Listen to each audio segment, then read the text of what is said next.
Boopanpankids! The Story of the Little Prince. There was once a little prince who lived by himself on a small asteroid called B612. He believed that he should take care of his planet, so he always cleaned his 3 volcanoes and cut the baobab tree's roots that secretly grew underground and could split the planet into pieces. One day, a seed mysteriously blossomed and turned into a flower. The little prince had never seen a flower. "You are so beautiful," he said. "I'm going to water you and protect you with this glass globe at night." The little prince decided to call her Rose. He loved her very much, and Rose loved her little prince. They were together all the time, but because Rose was constantly demanding for the little prince's attention, he started to doubt about her feelings for him. The little prince decided it was time for him to make new friends, so he went on a trip around the universe, leaving Rose behind. On the first planet, the little prince found a king who had lived there on his own for many years. When he saw the little prince, he happily said, "Good, good. I have someone to rule now." So the king started to order him around and called him his subject. But the little prince was not used to taking orders from anyone. Friends do not give orders anyway. So he decided to leave. The little prince continued his journey, and on the next planet he found a man very well dressed. The vain man said to the little prince, "Oh, now I have someone to admire me."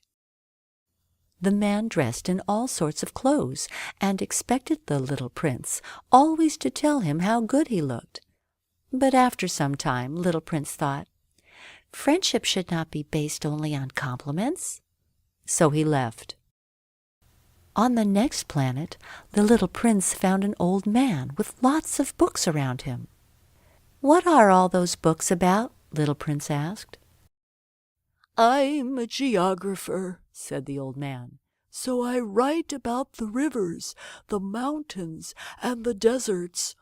Tell me about your planet so I can write about it." Little Prince started talking about himself, the volcanoes, the baobab trees, and of course about his Rose.